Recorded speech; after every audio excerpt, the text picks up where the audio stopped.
Assalamualaikum warahmatullahi wabarakatuh. Selamat pagi anak-anak. Apa kabar hari ini? Semoga hari ini kita semua selalu dalam keadaan sehat walafiat. Amin amin ya robbal alamin. Oke anak-anak, hari ini kita akan belajar tema 1, organ gerak hewan dan manusia, subtema 2, manusia dan lingkungan, pembelajaran 3. Di sela-sela istirahat, Pak Anto dan Beni memperhatikan lingkungan alam sekitar. Di sebelah timur mengalir sungai dengan aliran airnya yang jernih dan deras. Di sebelah barat terbentang luas ladang sayur. Lalu di sebelah utara berbaris perbukitan yang ditumbuhi berbagai pohon. Adapun di sebelah selatan berdiri tegak gunung tempat hidup berbagai tumbuhan dan satwa. Pak, saya merasa sangat beruntung lahir dan hidup di Indonesia. Tanahnya subur dan alamnya sangat kaya, kata Beni. Beni, kekayaan dan keberagaman yang dimiliki oleh bangsa Indonesia tidak sebatas sumber daya alamnya saja, namun juga kondisi kependudukannya. Jumlah penduduk Indonesia sekarang ini sekitar 254 juta jiwa. Penduduk tersebut tersebar hampir di 13.466 ribu pulau yang ada. Menurut Kepala Badan Informasi Geospasial, dari Sabang sampai Merauke, masing-masing pulau atau wilayah memiliki keberagaman suku, adat, budaya, ras, agama, dan golongan. Dari sekian banyak penduduk tersebut juga terdiri atas beragam latar belakang pendidikan, ekonomi, sosial, dan budaya, jelas Pak Anto. Wah, saya makin bangga jadi anak Indonesia, sahut Beni. Nah, anak-anak kalian dapat perhatikan gambar peta yang ada di layar. Kepadatan penduduk Indonesia. Indonesia merupakan salah satu negara dengan jumlah penduduk terbesar di dunia. Berdasarkan dari data Badan Pusat Statistik Indonesia, penduduk Indonesia pada tahun 2020 adalah 270,200 juta jiwa. Nah, anak-anak, berdasarkan peta Pulau Jawa merupakan pulau yang memiliki kepadatan tertinggi. Adapun Kalimantan Utara dan Papua Barat merupakan provinsi yang paling jarang penduduknya. Anak-anak, penduduk Indonesia terdiri dari berbagai suku, bangsa, adat, budaya, ras, dan agama.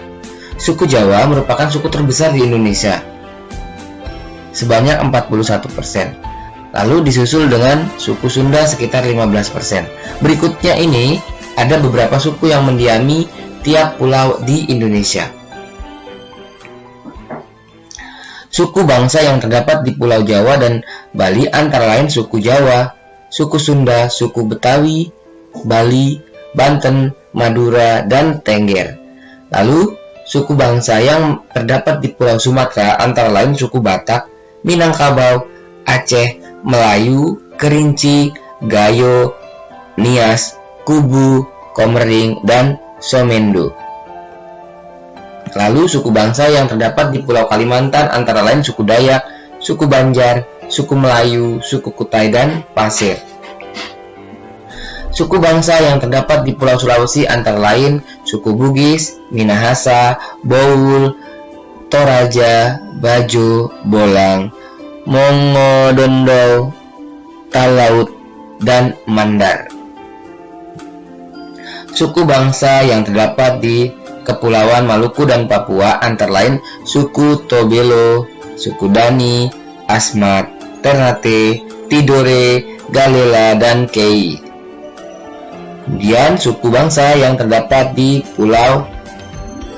Kepulauan Nusa Tenggara antara lain suku Sasak, suku Sumba, dan suku Dawan. Nah, anak-anak, itu adalah peta penyebaran suku yang ada di Indonesia.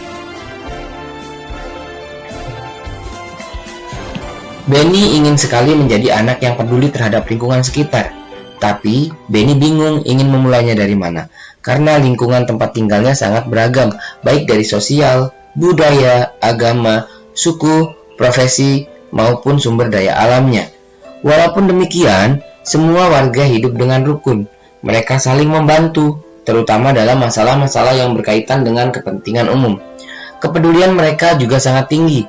Apabila ada salah satu warga yang sedang mengalami kesusahan, seperti saat ada orang yang sakit, ada orang meninggal, dan lain-lain. Oke anak-anak, berikut ini kerukunan umat beragama di Indonesia.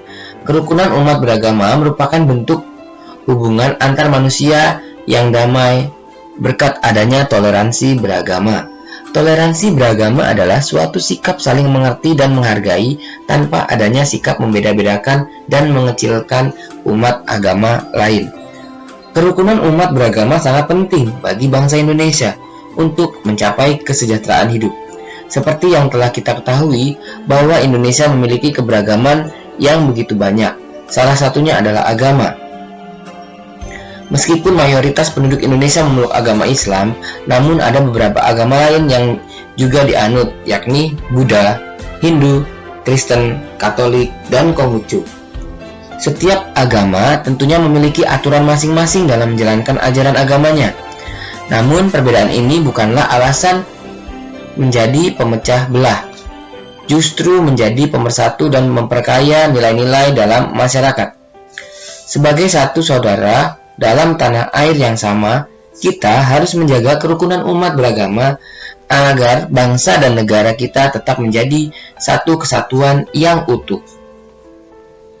Tri Kerukunan Umat Beragama merupakan program yang dicanangkan pemerintah untuk menciptakan kehidupan beragama, damai, dan rukun.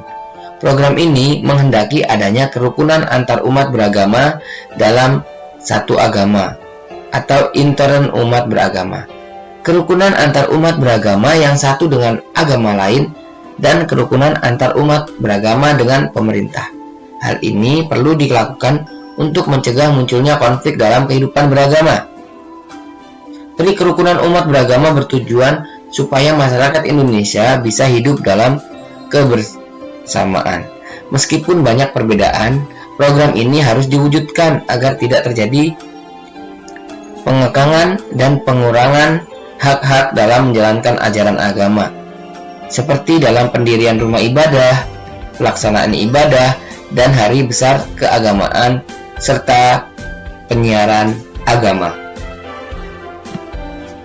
Tri Kerukunan Umat Beragama dimulai dengan kerukunan antar umat beragama dalam satu agama atau intern umat beragama. Perbedaan pandangan dalam suatu agama dapat memicu terjadinya konflik dalam agama itu sendiri. Oleh karena itu, perbedaan pandangan ini haruslah diupayakan supaya tidak saling merasa bahwa pandangannya adalah yang paling benar. Tri Kerukunan Umat Beragama selanjutnya adalah kerukunan antar umat beragama yang memiliki pengertian kehidupan yang rukun antar masyarakat, meskipun berbeda agama dan keyakinan. Dalam hal ini tidak terjadi sikap saling curiga-mencurigai, serta selalu menghormati agama masing-masing. Selain itu, tidak saling memaksakan agama kepada orang lain.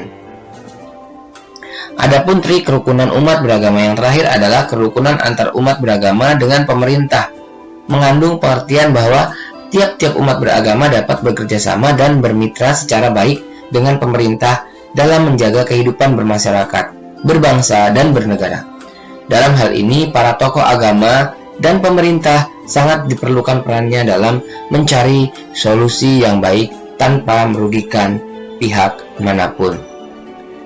Anak-anak, menjaga kerukunan beragama merupakan perilaku yang baik yang harus dilakukan oleh siapapun.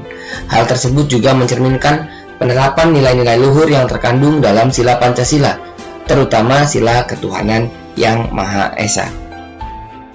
Nilai-nilai luhur Pancasila dalam kehidupan sehari-hari. Indonesia adalah sebuah negara yang besar dengan wilayahnya yang sangat luas, memiliki keberagaman dari masyarakatnya.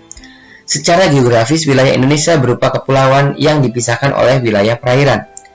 Kondisi geografis tersebut mengakibatkan Indonesia memiliki keberagaman masyarakat di dalamnya.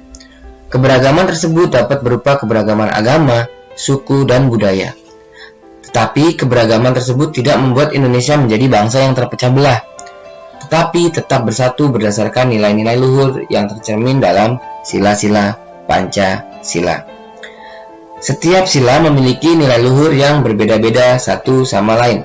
Nah, anak-anak, berikut ini nilai-nilai luhur dalam sila Pancasila. Yang pertama yaitu sila ketuhanan yang Maha Esa. Nilai luhur yang terkandung yaitu keyakinan terhadap adanya Tuhan yang Maha Esa, lalu ketakwaan terhadap Tuhan yang Maha Esa, saling menghormati dan toleransi antar pemeluk agama yang berbeda-beda, lalu kebebasan menjalankan ibadah sesuai dengan agama dan kepercayaannya. Sila kedua yaitu sila kemanusiaan yang adil dan beradab. Nilai luhur yang terkandung adalah pengakuan terhadap adanya harkat dan martabat manusia, pengakuan terhadap keberadaan manusia sebagai makhluk yang paling mulia diciptakan Tuhan, menjunjung tinggi nilai kemanusiaan dan harus mendapat perlakuan yang adil terhadap sesama manusia, lalu mengembangkan sikap tenggang rasa. Berikutnya yaitu sila persatuan Indonesia. Nilai luhur yang terkandung dalam sila ini yaitu menetapkan persatuan, kesatuan, kepentingan, dan keselamatan bangsa dan negara di atas kepentingan pribadi maupun golongan. Memiliki rasa cinta tanah air dan bangsa serta rela berkorban untuk kepentingan bangsa dan negara. Pengakuan terhadap keragaman suku bangsa dan budaya bangsa. Berikutnya yaitu sila kerakyatan yang dipimpin oleh hikmat kebijaksanaan dalam permusyawaratan perwakilan. Nilai luhur yang terkandung antara lain kedaulatan negara ada di tangan rakyat. Manusia mempunyai kedudukan, hak, dan kewajiban yang sama. Musyawarah untuk mencapai mufakat diliputi oleh semangat kekeluargaan. Mengutamakan kepentingan negara dan masyarakat daripada kepentingan pribadi atau golongan. Lalu mengutamakan musyawarah dalam setiap pengambilan keputusan. Sila berikutnya yaitu keadilan sosial bagi seluruh rakyat Indonesia.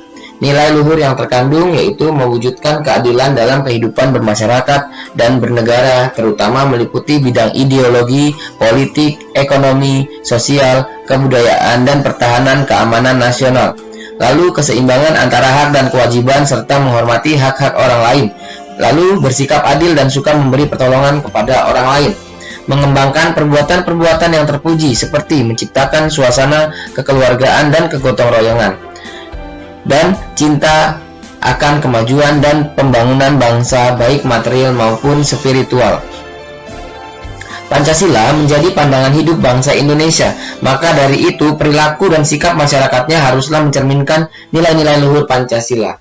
Meskipun demikian, sering kita jumpai dalam kehidupan sehari-hari perilaku orang-orang di sekitar yang tidak mencerminkan nilai-nilai Pancasila. Nah, beberapa contoh perilaku yang tidak mencerminkan nilai-nilai Pancasila sebagai berikut.